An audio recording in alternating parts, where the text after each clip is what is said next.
FBI case naming me in Pannu plot is a political game. Nikhil Gupta. ਉਹ American FBI ਔਰ ਦੂਸਰਿਆਂ ਨੂੰ ਕਹਿੰਦਾ ਹੈ ਕਿ ਵੀ ਇਹ ਜਿਹੜੇ ਨੇ ਇਸ ਸਿਆਸਤ ਕਰ ਰਹੇ ਨੇ ਔਰ ਉਹ ਇਹ ਵੀ ਕਹਿੰਦਾ ਹੈ ਕਿ ਵੀ ਇਹ ਕਿਉਂਕਿ ਐਨ ਇਲੈਕਸ਼ਨਾਂ ਦੇ ਮੌਕੇ ਤੇ ਕੀਤਾ ਗਿਆ ਕਿ ਡਿਵਾਈਡ ਐਂਡ ਰੂਲ ਉਹਦੇ ਨਾਲ ਵੀ ਦਾ ਸਬੰਧ ਹੈ। It is like harassing an innocent man to pander to the Khalistani community. ਇਹ ਖਾਲਿਸਤਾਨੀ ਕਮਿਊਨਿਟੀ ਨੂੰ ਖੁਸ਼ ਕਰਨ ਦੇ ਲਈ ਅਮਰੀਕਾ ਜਿਹੜਾ ਹੈ ਇੱਕ ਬੇਗੁਨਾਹ ਆਦਮੀ ਦੇ ਉੱਤੇ ਜਿਹੜਾ ਜ਼ਬਰ ਢਾ ਰਿਹਾ ਕਿ ਮੈਨੂੰ ਪ੍ਰਾਗ ਦੇ ਵਿੱਚ ਚੈੱਕ ਰਿਪਬਲਿਕ ਜਿੱਥੇ ਸੀ ਉੱਥੇ ਵੀ ਟਾਰਚਰ ਕੀਤਾ ਗਿਆ। ਇੱਥੇ ਜਿਹੜੀ ਨਿਊਯਾਰਕ ਦੀ MDC ਬਰੁਕਲਿਨ ਜੇਲ੍ਹ 'ਚ ਮੈਨੂੰ ਰੱਖਿਆ ਹੋਇਆ ਹੈ। ਇਹ ਬੁੱਚੜਖਾਨਾ ਹੈ। ਪਿਛਲੇ ਕੁਛ ਹਫ਼ਤਿਆਂ ਦੇ ਵਿੱਚ ਜੇਲ੍ਹ ਦੇ ਅੰਦਰ 4 ਮਰਡਰ ਹੋਏ ਨੇ, 25 ਸਟੈਬਿੰਗਸ ਹੋਈਆਂ ਨੇ ਔਰ ਮੈਨੂੰ ਵੀ ਕੁੱਟਿਆ ਕੁਛ ਦਿਨ ਪਹਿਲਾਂ। ਮੈਂ ਜੱਜ ਨੂੰ ਔਰ ਦੂਜੇ ਵੀ ਬੇਨਤੀ ਕੀਤੀ ਹੈ ਕਿ ਮੇਰੀ ਜੇਲ੍ਹ ਬਦਲੋ। ਉਹਨਾਂ ਲਈ ਨਿਖਿਲ ਗੁਪਤਾ ਹੁਣ ਕੋਈ ਐਸੈਟ ਨਹੀਂ ਹੈ, ਕੋਈ ਯੂਜ਼ਫੁਲ ਨਹੀਂ ਹੈ। ਜਿਸ ਕੰਮ ਲਈ ਉਹਨੂੰ ਕੀਤਾ ਸੀ ਰਾਦਰ ਉਹ ਲਾਇਬਿਲਟੀ ਬਣ ਗਿਆ। ਤੇ ਜੇ ਆਲਰੇਡੀ ਉਹਦੇ ਮੂੰਹ ਇਹ ਦੂਜੇ ਦੀ ਕਿ ਅਨਸੇਫ ਤੇ ਮੈਨੂੰ ਕੁਝ ਵੀ ਵਾਪਰ ਸਕਦਾ, ਮੈਨੂੰ ਇੱਥੋਂ ਬਦਲੋ, ਮੈਨੂੰ ਕੋਈ ਹੈਰਾਨੀ ਨਹੀਂ ਹੋਏਗੀ ਕਿ ਈਵਨ ਅਮਰੀਕਾ ਦੀ ਜੇਲ੍ਹ 'ਚ ਵੀ ਕੱਲ੍ਹ ਨੂੰ ਉਹਦਾ ਨੁਕਸਾਨ ਕਰਕੇ ਜਿਹੜਾ ਇਹ ਇੰਡੀਅਨ ਏਜੰਸੀਆਂ ਵਾਲੇ ਜਿਹੜੇ ਨੇ ਉਹ ਬਿਲਕੁਲ ਹੱਥ ਝਾੜ ਲੈਣ। ਕਹਿੰਦਾ ਮੈਂ ਰੋਜ਼ਾਨਾ 100 ਤੋਂ ਜ਼ਿਆਦਾ ਲੋਕਾਂ ਨੂੰ ਮਿਲਦਾ ਸੀ, ਮੇਰੀ ਬਿਜ਼ਨਸ ਹੈ ਔਰ ਮੇਰਾ ਆਪਣਾ ਵਪਾਰ ਹੈ, ਮੈਂ ਉਹਨਾਂ ਦੇ ਨਾਲ ਜਾਂਦਾ ਹੈ, ਇੰਟਰੈਕਟ ਕਰਦਾ। ਜੇ ਉਹਨਾਂ 'ਚੋਂ ਕੋਈ ਏਜੰਸੀਆਂ ਦਾ ਬੰਦਾ ਹੋਏ ਤਾਂ ਮੈਂ ਕੀ ਕਰ ਸਕਦਾ ਔਰ ਜੇ ਉਹ ਬਾਅਦ 'ਚ ਅੰਡਰ ਕਵਰ ਏਜੰਟ ਜਾਂ ਗਵਰਨਮੈਂਟ ਇੰਪਲੋਈ, ਹਾਊ ਵੁੱਡ ਆਈ ਨੋ, ਮੈਨੂੰ ਕਿਵੇਂ ਪਤਾ ਲੱਗੇ? ਮੈਂ ਕਿਸੇ ਤਰ੍ਹਾਂ ਨਾਲ ਵੀ ਨਹੀਂ ਮਿਲਿਆ। ਇਹ ਸਾਰਾ ਕੁਝ ਵਾਪਰਨ ਤੋਂ ਪਹਿਲਾਂ I was discussing with some friends about forming a group and entering the real estate sector. ਮੈਂ ਤਾਂ ਰੀਅਲ ਸਟੇਟ ਦਾ ਵਪਾਰ ਕਰਨਾ ਚਾਹੁੰਦਾ ਸੀ ਔਰ ਉਸ ਸੈਕਟਰ ਜਾਣਾ ਚਾਹੁੰਦਾ ਸੀ। ਮੈਨੂੰ ਕੁਝ ਨਵੇਂ ਲੋਕਾਂ ਨਾਲ ਮੇਰੇ ਦੋਸਤਾਂ ਨੇ ਇੰਟਰੋਡਿਊਸ ਕੀਤਾ। ਰਾਹ ਜਿਹੜੀ ਹੈ ਉਹ ਆਪਣੇ ਆਫੀਸ਼ੀਅਲ ਨੂੰ ਪ੍ਰੋਟੈਕਟ ਕਰਨਾ ਚਾਹੁੰਦੀ ਹੈ। ਉਹ ਵਿਕਰਮ ਯਾਦਵ ਹੈ ਕਿ ਸੁਮੰਤ ਗੋਇਲ ਹੈ ਕਿ ਅਜੀਤ ਡੋਵਲ ਹੈ, ਕੌਣ ਹੈ, ਉਹਨੂੰ ਪ੍ਰੋਟੈਕਟ ਕਰਨਾ ਚਾਹੁੰਦੇ ਨੇ। ਕਹਿੰਦੇ ਜੀ ਮੇਰੇ ਤੇ ਇਹੀ ਦਬਾਅ ਹੈ ਕਿ ਜੀ ਮੈਂ ਉਹਦਾ ਨਾਂ ਲੈ ਦਿਆਂ, ਮੈਂ ਤਾਂ ਕਿਸੇ ਨੂੰ ਜਾਣਦਾ ਹੀ ਨਹੀਂ ਹੈ।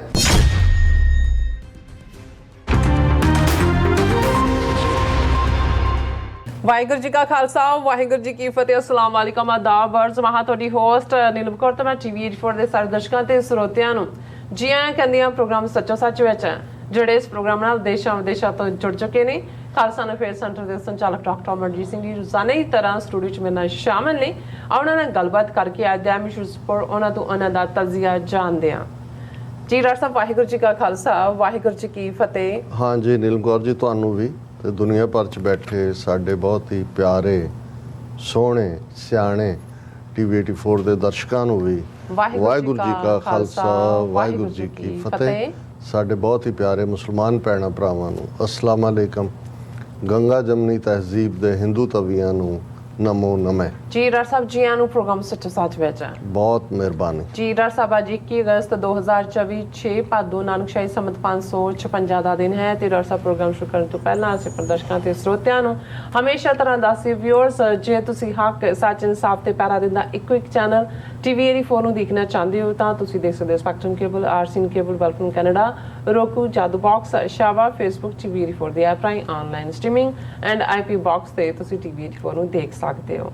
ਵਿਊਅਰਸ, ਜੇ ਤੁਸੀਂ TV84 ਨਾਲ ਪ੍ਰੋਗਰਾਮ ਸੱਚੋ ਸੱਚ ਨਾਲ ਫੇਸਬੁੱਕ ਰਾਹੀਂ ਜੁੜੇ ਹੋ ਤਾਂ ਇਸ ਵੱਧ ਲਾਈਕ ਕਰੋ ਤੇ ਸ਼ੇਅਰ ਕਰੋ ਅਤੇ ਨਾਲ ਹੀ YouTube ਤੇ ਸਬਸਕ੍ਰਾਈਬ ਵੀ ਕਰੋ। ਇਹ ਵੀ ਦੱਸ ਦੇ ਕਿ ਤੁਸੀਂ TV84 ਦੀ ਐਪ ਨੂੰ ਐਂਡਰੋਇਡ ਐਂਡ ਐਪ ਸਟੋਰ ਤੇ ਡਾਊਨਲੋਡ ਕਰਕੇ ਜੋ TV84 ਦੀ ਲਾਈਵ ਸਟ੍ਰੀਮ ਹੈ ਇਸ ਨੂੰ ਤੁਸੀਂ 24 ਆਵਰਸ ਦੇਖ ਸਕਦੇ ਹੋ। ਸੋ ਵਿਊਅਰਸ, ਪ੍ਰੋਗਰਾਮ ਦੀ ਸ਼ੁਰੂਆਤ ਕਰਨ ਜਾ ਰਹੇ ਹਾਂ ਅੱਜ ਦੀ ਸਪਾਂਸਰਸ਼ਿਪ ਦੇ ਵਾਲੇ ਨਾਲ ਕਿ ਅੱਜ ਦੇ ਪ੍ਰੋਗਰਾਮ ਨੂੰ ਸਪਾਂਸਰ ਕੀਤਾ ਗਿਆ ਜਾਰਜੀਆ ਅਟਲਾਂਟਾ ਤੋਂ ਸਰਦਾਰ ਹਰਨੇਕ ਸਿੰਘ ਸੇਖੋਂ ਤੇ ਸਰਦਾਰ ਰੋਹਨ ਸਿੰਘ ਸੇਖੋਂ ਵੱਲੋਂ, ਰੋਹਨਦੀਪ ਸਿੰਘ ਸੇਖੋਂ ਵੱਲੋਂ। ਸੋ ਇਹਨਾਂ ਨੇ ਇਹ ਸੁਨੇਹਾ ਦਿੱਤਾ ਹੈ ਕਿ TV84 ਬਹੁਤ ਹੀ ਵਧੀਆ ਕੰਮ ਕਰ ਰਿਹਾ ਹੈ ਔਰ ਜਿਹੜੀ ਸਿੱਖ ਕੌਮ ਦੀ ਉਹਨਾਂ ਨੇ ਚੜ੍ਹਦੀ ਕਲਾ ਵੀ ਦੀ ਵੀ ਅਰਦਾਸ ਕੀਤੀ ਹੈ ਔਰ ਖਾਲਿਸਤਾਨ ਦੀ ਪ੍ਰਾਪਤੀ ਦੀ ਜਿਹੜੀ ਕਾਮਨਾ ਕੀਤੀ ਹੈ। ਸੋ ਅੱਜ ਦੀ ਸਪਾਂਸਰਸ਼ਿਪ ਲਈ ਅਸੀਂ ਇਹਨਾਂ ਦੋਨਾਂ ਵੀਰਾਂ ਦਾ ਤਹਿ ਦਿਲ ਤੋਂ ਧੰਨਵਾਦ ਕਰਦੇ ਹਾਂ ਔਰ ਤੁਹਾਨੂੰ ਵੀ ਅਪੀਲ ਤੇ ਬੇਨਤੀ ਕਰਦੇ ਹਾਂ ਕਿ ਤੁਸੀਂ ਪ੍ਰੋਗਰਾਮ ਸੱਚੋ ਸੱਚ ਨੂੰ ਵੱਧ ਤੋਂ ਵੱਧ ਸਪਾਂਸਰ ਕਰੋ। ਸਪਾਂਸਰਸ਼ਿਪ ਲਈ ਤੁਸੀਂ ਸਾਨੂੰ ਕਾਲ ਕਰ ਸਕਦੇ ਹੋ ਸਾਡੇ ਫੋਨ ਨੰਬਰ ਤੇ 5166191984। ਸੇਮ ਨੰਬਰ ਤੇ WhatsApp ਕਰ ਸਕਦੇ ਹੋ। ਤੁਸੀਂ ਸਾਨੂੰ ਈਮੇਲ ਵੀ ਕਰ ਸਕਦੇ info@tv84.tv ਤੇ। ਸੋ ਵੀਅਰਸ, ਪਹਿਲੇ ਸੈਗਮੈਂਟ ਦੇ ਵਿੱਚ ਆਪਾਂ ਗੱਲਬਾਤ ਕਰਨ ਜਾ ਰਹੇ ਹਾਂ ਕਿ ਰਾਹ ਦੇ ਕਾਤਲ ਠੇਕੇਦਾਰ ਨਿਖਿਲ ਗੁਪਤਾ ਨੇ ਨਿਊਯਾਰਕ ਦੀ ਜੇਲ੍ਹ ਚੋਂ ਆਪਣਾ ਪਹਿਲਾ ਇੰਟਰਵਿਊ ਦਿੱਤਾ।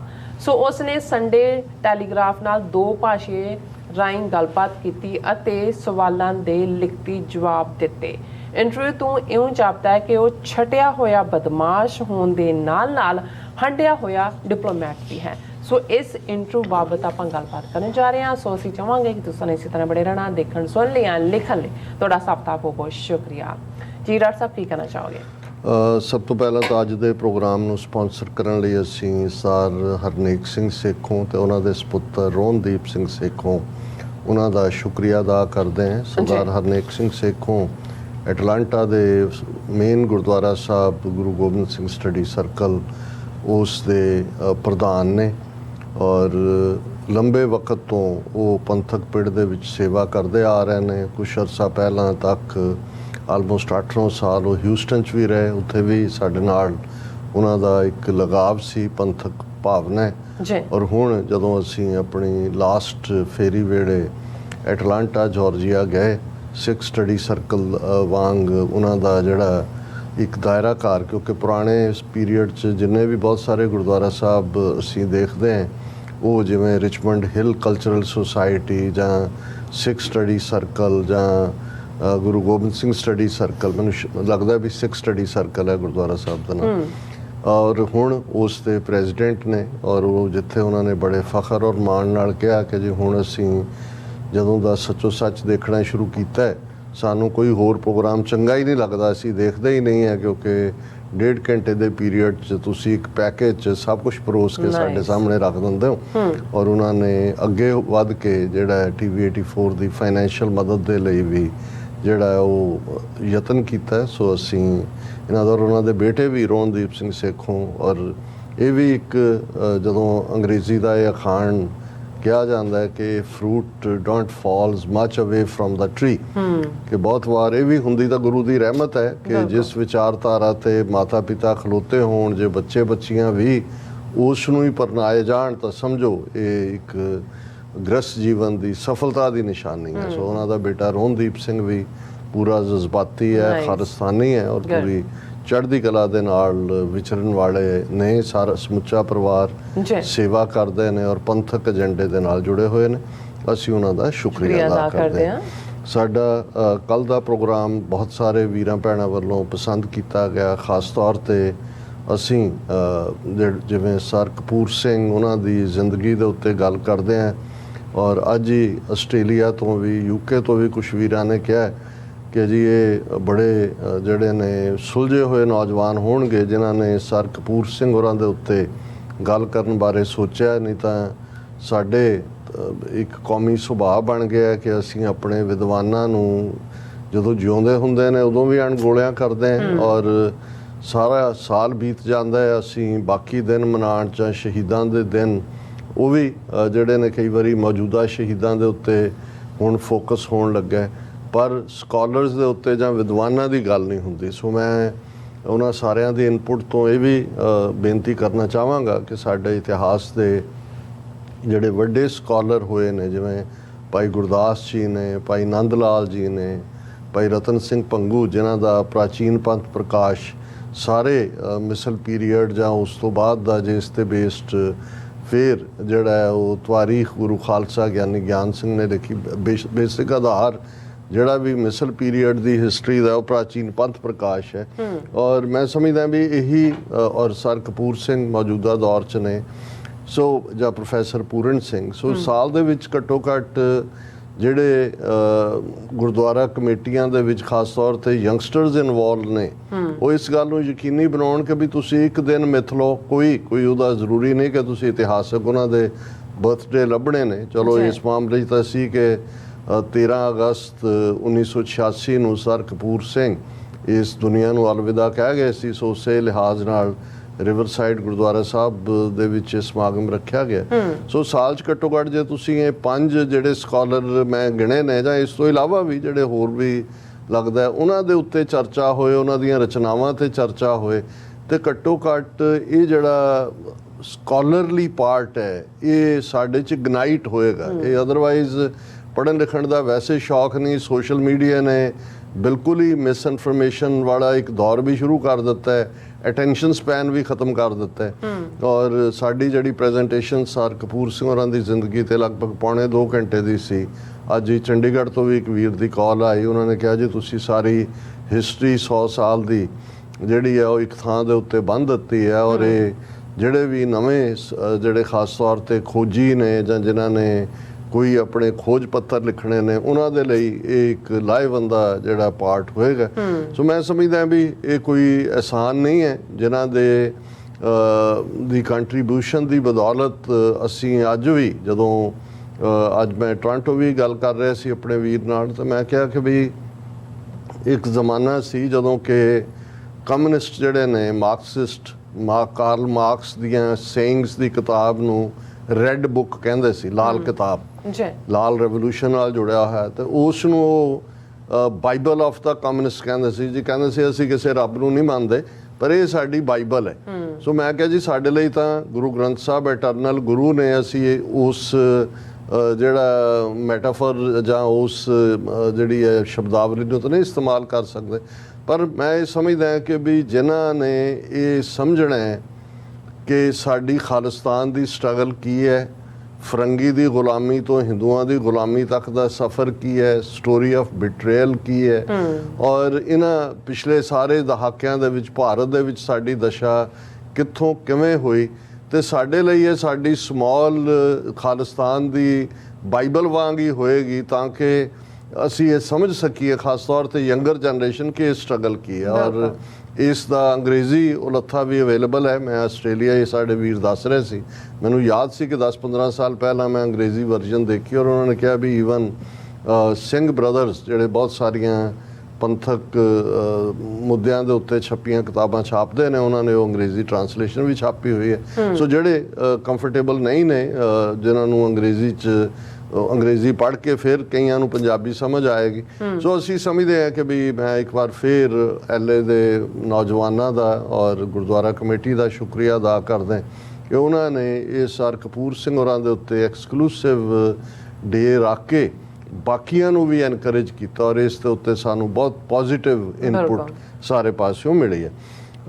ਅੱਜ ਬੜਾ ਅਹਿਮ ਮੁੱਦਾ ਹੈ ਸਾਡਾ ਓਪਨਿੰਗ ਦਾ, ਕਿਉਂਕਿ ਹਾਲਾਂਕਿ ਜਿਹੜਾ ਇੰਟਰਵਿਊ ਹੈ ਸੰਡੇ ਟੈਲੀਗ੍ਰਾਫ ਦੇ ਵਿੱਚ ਛਪਿਆ ਹੈ, ਲੇਕਿਨ ਇਸ ਦੀ ਬਹੁਤੀ ਚਰਚਾ ਮੈਂ ਨਹੀਂ ਦੇਖੀ ਹੈ ਕਿਤੇ। ਇੰਡੀਅਨ ਮੀਡੀਆ ਨੇ ਤਾਂ ਉਹਨੂੰ ਗਾਇਬ ਕੀਤਾ ਹੀ ਕੀਤਾ। ਹੋ ਸਕਦਾ ਹੈ ਮੈਂ ਟਰੈਵਲ ਕਰ ਰਿਹਾ ਸੀ ਜਦੋਂ ਤੱਕ ਮੰਡੇ ਆਇਆ, ਪਰ ਮੈਨੂੰ ਬਹੁਤਾ ਨਜ਼ਰ ਨਹੀਂ ਆਇਆ ਕਿ ਕਿਤੇ ਇਸ ਤੇ ਚਰਚਾ ਹੋਏ, ਕਿਉਂਕਿ 2-3 ਚੀਜ਼ਾਂ ਹੁੰਦੀਆਂ ਨੇ। ਇੱਕ ਹੁੰਦਾ ਕਿਸੇ ਬਾਰੇ ਜਾਣਕਾਰੀ, ਸਾਡੇ ਸਾਹਮਣੇ ਨਿਖਿਲ ਗੁਪਤਾ ਬਾਰੇ ਇੱਕ ਜਾਣਕਾਰੀ ਤਾਂ ਉਹ ਹੈ ਜਿਹੜੀ ਨਿਊਯਾਰਕ ਕੋਰਟ ਦੇ ਵਿੱਚ ਜਦੋਂ ਜੂਨ ਦੇ ਮਹੀਨੇ ਦੇ ਵਿੱਚ ਐਂਡ ਜੂਨ 'ਚ ਇੰਡਾਈਟਮੈਂਟ ਫਾਈਲ ਕੀਤੀ ਗਈ ਜਸਟਿਸ ਡਿਪਾਰਟਮੈਂਟ ਵੱਲੋਂ, ਜਿਸ ਨੂੰ ਨਵੰਬਰ ਦੇ ਵਿੱਚ ਅਨਸੀਲ ਕੀਤਾ ਗਿਆ, ਤੇ ਸਾਡੇ ਸਾਹਮਣੇ ਉਹ ਨਿਖਿਲ ਗੁਪਤਾ ਜਿਹੜਾ ਡਰਟੀ ਕੰਟਰੈਕਟਰ ਹੈ ਰॉ ਦਾ, ਜਿਹੜਾ CC1 ਕੋ ਕੰਸਪੀਰੇਟਰ 1 ਦੇ ਨਾਲ ਜਿਹੜਾ ਉਹ ਤਾਲਮੇਲ ਕਰ ਰਿਹਾ, ਜਿਹੜਾ ਜਿਸ ਦਿਨ 18 ਜੂਨ ਨੂੰ ਹਰਦੀਪ ਸਿੰਘ ਨਿੱਜਰ ਦਾ ਕੋਲਡ ਬਲੱਡਡ ਮਰਡਰ ਕੀਤਾ ਜਾਂਦਾ ਹੈ, ਉਸੇ ਸ਼ਾਮ ਉਸ ਦੀਆਂ ਡੈੱਡ ਬਾਡੀ ਦੀਆਂ ਪਿਕਚਰਸ ਉਹ ਉਸ ਅਗਲੇ ਜਿਹਨੂੰ ਉਹਨੇ ਹਾਇਰ ਕੀਤਾ ਹੋਇਆ ਕੰਟਰੈਕਟਰ ਨੂੰ, ਗੁਰਪਤਵੰਤ ਸਿੰਘ ਪੰਨੂ ਨੂੰ ਮਾਰਨ ਦੇ ਲਈ ਉਹਨੂੰ ਭੇਜ ਰਿਹਾ ਹੈ, ਔਰ ਉਹਨੂੰ ਕਹਿ ਰਿਹਾ ਕਿ ਭਾਈ ਇਹਦਾ ਕੰਮ ਅਸੀਂ ਕਰਤਾ ਹੈ ਔਰ ਇਹ ਵੀ ਕਰੋ। ਉਹ ਦੈਟ ਹੈਪਨ ਟੂ ਬੀ ਕਿ FBI ਦਾ ਹੀ ਆਪਰੇਟਰ ਸੀ ਜਿਹੜੇ ਨਾਲ ਉਹ ਗੱਲਬਾਤ ਕਰ ਰਿਹਾ ਸੀ। ਸੋ ਇੱਕ ਇਮੇਜ ਉਹਦਾ ਉਹ ਹੈ ਜਿਹੜਾ ਇੰਡਾਈਟਮੈਂਟ ਰਾਹੀਂ ਆਇਆ। ਦੂਸਰਾ, ਜਿਵੇਂ ਉਹਨੇ ਚੈੱਕ ਰਿਪਬਲਿਕ ਦੇ ਵਿੱਚ ਜਾਂ ਜਿਹੜੀ ਪਲੀਡਿੰਗ ਲਈ ਜਾਂ ਜਿਸ ਨੂੰ ਇੰਡੀਅਨ ਮੀਡੀਆ ਨੇ ਆਪਣੇ ਢੰਗ ਦੇ ਨਾਲ ਇੰਡੀਅਨ ਸਟੋਰੀ ਔਰ ਇੱਕ ਇਨੋਸੈਂਟ ਫਸਾਦ ਤਾਂ ਨਿਖਿਲ ਗੁਪਤਾ ਇਹ ਹੋਰ ਹੈ ਉਹ ਹੋਰ ਹੈ, ਇੱਕ ਉਹ ਉਸ ਦਾ ਇਮੇਜ ਹੈ। ਥਰਡਲੀ, ਕਿਉਂਕਿ ਜਦੋਂ 1-to-1 ਲਾਸਟ ਪੇਸ਼ੀ ਵੇਲੇ ਉਹ ਪੇਸ਼ ਹੁੰਦਾ ਹੈ ਤੇ ਉਹਦੀ ਬਾਡੀ ਲੈਂਗੁਏਜ ਆ, ਉਹਦੇ ਨਾਲ ਵਕੀਲ ਔਰ ਉਸ ਦਾ ਜਿਹੜਾ ਲਿਮਿਟਿਡ ਜਾਂ ਇੰਟਰੈਕਸ਼ਨ ਹੈ, ਉਹ ਸਾਡੇ ਲਈ ਉਸ ਦਾ ਦੀ ਪ੍ਰੋਫਾਈਲਿੰਗ ਦੇ ਵਿੱਚ ਅਸੀਂ ਉਸ ਨੂੰ ਦੇਖਿਆ ਜਾਂ ਉਸ ਨੂੰ ਰੱਖਣ ਦੀ ਕੋਸ਼ਿਸ਼ ਕਰਦੇ। ਪਰ ਇੱਕ ਜਿਹੜੀ ਟਰਮ ਅੰਗਰੇਜ਼ੀ ਦੀ ਹੈ coming from the horse mouth, ਕਿ ਕਿਸੇ ਦੇ ਮੂੰਹੋਂ ਸਿੱਧੇ ਤੌਰ ਤੇ ਨਿਕਲਣਾ ਜਾਂ ਉਸ ਦਾ ਸਿੱਧਾ ਪਾਰਟ ਕੀ ਹੈ, ਔਰ ਇਹ ਸੰਡੇ ਟੈਲੀਗ੍ਰਾਫ ਨੇ ਕਿਵੇਂ ਉਹਦੇ ਵਕੀਲ ਰਾਹੀਂ ਜਾਂ ਕੀ ਰਾਬਤਾ ਕੀਤਾ ਔਰ ਉਹਨਾਂ ਨੇ ਆਪਣਾ ਜਿਹੜਾ ਇੰਟਰਵਿਊ ਜ਼ਾਹਰ ਹੈ ਸਵਾਲਾਂ ਦੇ ਰੂਪ ਦੇ ਵਿੱਚ ਭੇਜਿਆ। ਇੰਟਰਪ੍ਰੇਟਰ ਦੋ ਭਾਸ਼ੀਆ, ਅਸੀਂ ਇੰਟਰਪ੍ਰੇਟਰ ਨੂੰ ਹੀ ਕਹਿੰਦੇ ਨੇ ਕਿ ਜਿਹਨੂੰ ਦੋ ਭਾਸ਼ਾਵਾਂ ਆਉਂਦੀਆਂ ਨੇ, ਸੋ ਉਹਨੇ ਦੋ ਭਾਸ਼ੀਆ ਰਾਹੀਂ ਹਾਲਾਂ ਜਿਹੜਾ ਹੈ ਉਹ ਉਹਦੇ ਜਵਾਬ ਦਿੱਤੇ ਔਰ ਉਸ ਨੂੰ ਉਹਨਾਂ ਨੇ ਸੰਡੇ ਟੈਲੀਗ੍ਰਾਫ ਦੇ ਵਿੱਚ ਉਸੇ ਫਾਰਮੈਟ ਦੇ ਵਿੱਚ ਛਾਪਿਆ। ਹੁਣ ਇਹ ਪਹਿਲੀ ਗੱਲ ਤੇ ਜ਼ਾਹਰ ਹੈ ਕਿ ਜੇ ਨਿਖਿਲ ਗੁਪਤਾ ਨੇ ਇੰਟਰਵਿਊ ਦੇਣਾ ਮੰਨਿਆ ਤੇ ਇਹ ਉਹਦਾ ਆਪਣਾ ਫੈਸਲਾ ਨਹੀਂ ਹੋਏਗਾ, ਇਹ ਤਾਂ ਜਿਹੜੇ ਉਹਦੇ ਆਕਾ ਨੇ, ਮਾਲਕ ਨੇ, ਜਿਨ੍ਹਾਂ ਦੇ ਲਈ ਉਹਨੇ ਆਪਣੀ ਜਾਨ ਨੂੰ ਵੀ ਜੋਖਮ ਚ ਪਾਇਆ, ਉਹਨਾਂ ਦੇ ਕਹਿਣ ਤੇ ਹੋਏਗਾ। ਔਰ ਜ਼ਾਹਰ ਹੈ ਕਿ ਵੀ ਜਿਹੜੇ ਸਵਾਲ ਦਿੱਤੇ ਗਏ ਜਾਂ ਦੂਸਰੇ ਉਹਦੀ ਵੀ ਅਪਰੂਵਲ, ਜੋ ਵੀ ਐਮਬੈਸੀ ਦੇ ਵਿੱਚ ਇਹਨਾਂ ਦੇ ਰਾਅ ਦੇ ਸੈੱਲ ਨੇ ਉਹਨਾਂ ਨੇ ਉਹ ਜਵਾਬ ਡਰਾਫਟ ਕੀਤੇ ਹੋਣਗੇ ਔਰ ਉਹਨੂੰ ਭੇਜੇ ਹੋਣਗੇ ਕਿ ਭਾਈ ਇਹ ਜਿਹੜਾ ਹੈ, ਕਿਉਂਕਿ ਹੁਣ ਉਹਦਾ 13 ਸਤੰਬਰ ਤੋਂ ਟਰਾਇਲ ਸ਼ੁਰੂ ਹੋਣ ਜਾ ਰਿਹਾ, ਸੋ ਉਸ ਤੋਂ ਠੀਕ ਪਹਿਲਾਂ ਅਗਸਤ ਦੇ ਮਹੀਨੇ 'ਚ ਇਸ ਇੰਟਰਵਿਊ ਦਾ ਆਉਣਾ ਔਰ ਇਸ ਦੇ ਵਿੱਚ ਜਿਹੜਾ ਨੈਰੇਟਿਵ ਉਸ ਨੇ ਦਿੱਤਾ ਹੈ, ਉਸ ਤੋਂ ਦੋ ਤਿੰਨ ਚੀਜ਼ਾਂ ਜੇ ਅਸੀਂ ਇੱਕ ਜਿਵੇਂ ਅਸੀਂ ਕਹਿੰਦੇ ਹਾਂ ਕਿ ਬਈ ਗੁਰੂ ਨਾਨਕ ਸਾਹਿਬ ਦੇ ਇਸ ਫਰਮਾਨ ਨੂੰ ਕਿ ਅੱਖਰ ਕਾ ਭਿਓ ਨਾ ਲਹੰਤ, ਕਿ ਇੱਕ ਅੱਖਰ ਦਾ ਭਿਓ ਹੈ ਕਿ ਕੀ ਕਿਹਾ ਗਿਆ, ਕੀ ਨਹੀਂ ਕਿਹਾ ਗਿਆ, ਕੀ ਬਿਟਵੀਨ ਦਾ ਲਾਈਨਸ ਹੈ, ਕੀ ਬਿਹਾਈਂਡ ਦਾ ਲਾਈਨਸ ਹੈ ਔਰ ਕੀ ਅਨਸੈਡ ਹੈ। ਜੇ ਉਸ ਸਾਰੇ ਨੂੰ ਦੇਖਣਾ ਹੋਏ ਤਾਂ ਇਸ ਚੋਂ ਇੱਕ ਗੱਲ ਨਜ਼ਰ ਆਉਂਦੀ ਹੈ ਕਿ ਹਾਲਾਂ ਇੰਡੀਅਨ ਗਵਰਨਮੈਂਟ ਨੇ ਨਿਖਿਲ ਗੁਪਤਾ ਦੇ ਮਾਮਲੇ ਤੇ ਕਦੇ ਡਿਨਾਈ ਨਹੀਂ ਕੀਤਾ ਕਿ ਜਾਂ ਅਮਰੀਕਾ ਦੇ ਵੀ ਜਿਹੜਾ ਮਰਡਰ ਪਲਾਟ ਸੀ ਉਸ ਬਾਰੇ ਤਾਂ ਉਹਨਾਂ ਨੇ ਕਿਹਾ ਜੀ ਅਸੀਂ ਜਾਂਚ ਕਰ ਰਹੇ ਹਾਂ, ਅਸੀਂ ਹਾਈ ਲੈਵਲ ਕਮੇਟੀ ਬਣਾ ਦਿੱਤੀ ਹੈ ਤੇ ਅਸੀਂ ਇਹ ਕਰਤਾ ਉਹ ਕਰਤਾ। ਜਿਵੇਂ ਕੈਨੇਡਾ ਦੇ ਮਾਮਲੇ 'ਚ ਤਾਂ ਆਊਟਰਾਈਟ ਉਹਨਾਂ ਨੇ ਹੁਣ ਤੱਕ ਵੀ ਜਿਹੜਾ ਉਹਨਾਂ ਦਾ ਜਸਟਿਨ ਟਰੂਡੋ ਪ੍ਰਤੀ ਜਾਂ ਕੈਨੇਡੀਅਨ ਸਿਸਟਮ ਪ੍ਰਤੀ ਜੋ ਉਹਨਾਂ ਦੀ ਪਹੁੰਚ ਹੈ ਉਹਦੇ 'ਚ ਕੋਈ ਬਦਲਾਅ ਨਹੀਂ ਹੋਇਆ। ਲੇਕਿਨ ਇਸ ਮਾਮਲੇ 'ਚ ਜਿਹੜੀ ਗੱਲ ਇੰਡੀਅਨ ਗਵਰਨਮੈਂਟ ਜਾਂ ਉਹਨਾਂ ਦੀ ਫੋਰਨ ਮਿਨਿਸਟਰੀ ਨੇ ਸਿੱਧੇ ਤੌਰ ਤੇ ਨਹੀਂ ਕਹੀ, ਉਹ ਉਹਨਾਂ ਨੇ ਨਿਖਿਲ ਗੁਪਤੇ ਤੋਂ ਕਵਾਈ ਹੈ ਔਰ ਉਹਨੂੰ ਅਸੀਂ ਬੜੀ ਚੰਗੀ ਤਰ੍ਹਾਂ ਦੇਖ ਸਕਦੇ ਹਾਂ। ਔਰ ਇਸ ਸੰਡੇ ਟੈਲੀਗ੍ਰਾਫ ਦੇ ਇੰਟਰਵਿਊ ਦਾ ਔਰ ਇਸ ਸਟੋਰੀ ਨੂੰ ਕੀਤਾ ਵੀ ਇੱਕ ਪੰਡਤ ਜੀ ਨੇ, ਅਭਿਨੰਦਨ ਮਿਸ਼ਰਾ। ਸੋ ਜ਼ਾਹਰ ਹੈ ਕਿ ਵੀ ਉਹ ਕੰਫਰਟੇਬਲ ਹੋਏਗਾ ਮਿਸ਼ਰਾ ਔਰ ਗੁਪਤਾ ਇੱਕ ਦੂਜੇ ਦੇ ਨਾਲ। ਔਰ ਉਸ ਇਸ ਸਟੋਰੀ ਦਾ ਜਿਹੜਾ ਉਨਵਾਨ ਹੈ ਉਹ ਹੈ FBI case naming me in Pannu plot is a political game. Nikhil Gupta, FBI case naming me in Pannu plot is a political game. ਇਹ ਦੋ ਵਾਰ ਉਸ ਤੇ ਹੈਡਿੰਗ ਬਣਾਏ ਹੋਏ ਨੇ, ਸ਼ਾਇਦ ਕਲੈਰਿਕ ਜਿਹੜਾ ਟਾਈਪੋ ਐਰਰ ਹੋਏ। ਹੁਣ ਇੱਕ ਗੱਲ ਇਸ ਚੋਂ ਨਜ਼ਰ ਆ ਗਈ ਕਿ ਜਦੋਂ ਚੋਣਾਂ ਚੱਲ ਰਹੀਆਂ ਸੀ, ਮੋਦੀ ਨੇ 170 ਦੇ ਕਰੀਬ ਜਿਹੜੀਆਂ ਚੋਣ ਰੈਲੀਆਂ ਨੂੰ ਐਡਰੈਸ ਕੀਤਾ, ਉਸ ਦੇ ਵਿੱਚ ਉਹਨੇ 100 ਤੋਂ ਜ਼ਿਆਦਾ ਦੇ ਵਿੱਚ ਮੁਸਲਮਾਨਾਂ ਦੇ ਖਿਲਾਫ ਤਾਂ ਸਿੱਧੇ ਤੌਰ ਤੇ ਕਿਹਾ, ਲੇਕਿਨ ਜਦੋਂ ਉਸ ਨੇ ਆਪਣੀ ਫੋਰਨ ਪਾਲਿਸੀ ਔਰ ਦੂਸਰੇ ਦੀ ਗੱਲ ਕੀਤੀ ਤਾਂ ਉਸ ਨੇ ਕਿਹਾ ਕਿ ਜਿਹੜੇ ਪਹਿਲਾਂ ਜਿਹੜੇ ਨੇ ਸਾਡੀਆਂ ਸਰਕਾਰਾਂ ਉਹ ਜਿਹੜੀਆਂ ਨੇ ਉਹ ਡੋਜ਼ੀਅਰ ਦਿੰਦੀਆਂ ਸੀ ਹਕੂਮਤਾਂ ਨੂੰ ਕਿ ਇਹ ਦਹਿਸ਼ਤਗਰਦ ਹੈ, ਇਹ ਦਹਿਸ਼ਤ, ਅਸੀਂ ਡੋਜ਼ੀਅਰ ਨਹੀਂ ਦਿੱਤੇ, ਅਸੀਂ ਹਮਨੇ ਘੁਸ ਕੇ ਮਾਰਾ। ਔਰ ਇਹੀ ਗੱਲ ਜਿਹੜੀ ਆ ਉਹਨੇ ਰਿਪੀਟ ਕੀਤੀ ਕੁਝ ਚੋਣ ਰੈਲੀਆਂ ਦੇ ਵਿੱਚ। ਔਰ ਉਸੇ ਪੀਰੀਅਡ ਦੇ ਵਿੱਚ ਜਿਹੜਾ S ਜੈ ਸ਼ੰਕਰ ਦਾ ਇੱਕ ਇੰਟਰਵਿਊ ਜਿਹੜਾ ਬਹੁਤਾ ਜਿਹੜਾ ਇੰਟਰਨੈਸ਼ਨਲੀ ਨਹੀਂ ਪ੍ਰੋਪੇਗੇਟ ਕੀਤਾ ਗਿਆ ਪਰ ਉਹਨਾਂ ਦੇ ਮੀਡੀਆ ਨੇ ਦਿੱਤਾ, ਜਿਸ 'ਚ ਉਹਨੇ ਕਿਹਾ ਕਿ ਜੀ ਕੁਝ ਵੈਸਟਡ ਇੰਟਰਸਟ ਵਾਲੀਆਂ ਪਾਵਰਸ ਨੇ ਜਿਹੜੀਆਂ ਇਲੈਕਸ਼ਨ ਪ੍ਰੋਸੈਸ ਦੇ ਵਿੱਚ ਇੰਟਰਫੀਅਰ ਕਰ ਰਹੀਆਂ, ਕਿਉਂਕਿ ਇਹ ਉਸ ਪੀਰੀਅਡ 'ਚ ਵੀ ਸੀ ਜਦੋਂ ਕੇਜਰੀਵਾਲ ਨੂੰ ਫੜਿਆ ਗਿਆ, ਉਦੋਂ ਵੀ ਅਮਰੀਕਾ ਦੇ ਸਟੇਟ ਡਿਪਾਰਟਮੈਂਟ ਨੇ ਫੇਅਰ ਟਰਾਇਲ ਦੀ ਗੱਲ ਕੀਤੀ ਸੀ। ਸੋ ਉਹਦੇ 'ਚ ਉੱਥੇ ਹਕੂਮਤੀ ਤੌਰ ਦੇ ਉੱਤੇ ਕਹਿਣ ਦੀ ਕੋਸ਼ਿਸ਼ ਕੀਤੀ ਗਈ ਕਿ ਅਮਰੀਕਾ ਚੋਣ ਪ੍ਰੋਸੈਸ ਦੇ ਵਿੱਚ ਭਾਰਤ ਦੇ ਚੋਣ ਅਮਲ ਦੇ ਵਿੱਚ ਦਖਲ ਅੰਦਾਜ਼ੀ ਕਰ ਰਿਹਾ। ਹੁਣ ਇਹ ਜੇ ਤੁਸੀਂ ਨਿਖਿਲ ਗੁਪਤਾ ਦੇ ਇਸ ਇੰਟਰਵਿਊ ਦਾ ਓਵਰਆਲ ਲੁਬੇ ਲਬਾਬ ਦੇਖੋ ਤੇ ਉਹ ਉਹਨੂੰ ਫਸਾਣਾ ਕਹਿੰਦਾ ਕਿ ਮੈਨੂੰ ਫਸਾਇਆ, ਉਹ ਅਮਰੀਕਨ FBI ਔਰ ਦੂਸਰਿਆਂ ਨੂੰ ਕਹਿੰਦਾ ਹੈ ਕਿ ਬਈ ਇਹ ਜਿਹੜੇ ਨੇ ਇਸ ਸਿਆਸਤ ਕਰ ਰਹੇ ਨੇ। ਔਰ ਉਹ ਇਹ ਵੀ ਕਹਿੰਦਾ ਕਿ ਵੀ ਇਹ ਕਿਉਂਕਿ ਐਨ ਇਲੈਕਸ਼ਨਾਂ ਦੇ ਮੌਕੇ ਤੇ ਕੀਤਾ ਗਿਆ ਕਿ ਡਿਵਾਈਡ ਐਂਡ ਰੂਲ ਜਿਹੜੇ ਲਫ਼ਜ਼ ਉਸ ਨੇ ਵਰਤੇ ਨੇ ਉਹਦੇ ਨਾਲ ਵੀ ਦਾ ਸੰਬੰਧ ਹੈ। ਫਿਰ ਉਹ ਕਹਿ ਰਿਹਾ ਕਿ ਵੀ ਡਿਵਾਈਡ ਐਂਡ ਰੂਲ ਔਰ ਸਿੱਖ ਜਿਹੜੇ ਨੇ ਉਹ ਬਹੁਤ ਪਾਵਰਫੁਲ ਨੇ ਅਮਰੀਕਾ 'ਚ ਔਰ ਉਹਨਾਂ ਨੂੰ ਇਹ ਜਿਹੜਾ ਪਲੀਜ਼ ਕਰਨ ਦੇ ਲਈ ਇਹ ਨੀਤੀ ਅਪਣਾਈ ਜਾ ਰਹੀ ਹੈ। ਫਿਰ ਉਹ ਇੱਕ ਵਿਕਟਮ ਕਾਰਡ ਪਲੇ ਕਰਦਾ ਹੈ ਕਿ ਮੈਨੂੰ ਪ੍ਰਾਗ ਦੇ ਵਿੱਚ ਚੈਕ ਰਿਪਬਲਿਕ ਜਿੱਥੇ ਸੀ ਉੱਥੇ ਵੀ ਟਾਰਚਰ ਕੀਤਾ ਗਿਆ, ਇੱਥੇ ਜਿਹੜੀ ਨਿਊਯਾਰਕ ਦੀ MDC ਬਰੁਕਲਿਨ ਜੇਲ੍ਹ 'ਚ ਮੈਨੂੰ ਰੱਖਿਆ ਹੋਇਆ ਹੈ, ਇਹ ਬੁੱਚੜਖਾਨਾ ਹੈ, ਇੱਥੇ ਤਾਂ ਬਹੁਤ ਜਿਹੜਾ ਹਾਲਾਤ ਬਹੁਤ ਮਾੜੇ ਨੇ। ਪਿਛਲੇ ਕੁਝ ਹਫ਼ਤਿਆਂ ਦੇ ਵਿੱਚ ਜੇਲ੍ਹ ਦੇ ਅੰਦਰ 4 ਮਰਡਰ ਹੋਏ ਨੇ, 25 ਸਟੈਬਿੰਗਸ ਹੋਈਆਂ ਨੇ ਔਰ ਮੈਨੂੰ ਵੀ ਕੁੱਟਿਆ ਕੁਝ ਦਿਨ ਪਹਿਲਾਂ। ਮੈਂ ਜੱਜ ਨੂੰ ਔਰ ਦੂਜੇ ਵੀ ਬੇਨਤੀ ਕੀਤੀ ਹੈ ਕਿ ਮੇਰੀ ਜੇਲ੍ਹ ਬਦਲੋ ਔਰ ਇਹ ਸਲਾਟਰ ਹਾਊਸ, 2 ਵਾਰੀ ਉਹਨੇ ਕਿਹਾ ਸਲਾਟਰ ਹਾਊਸ ਬੁੱਚੜਖਾਨਾ ਹੈ।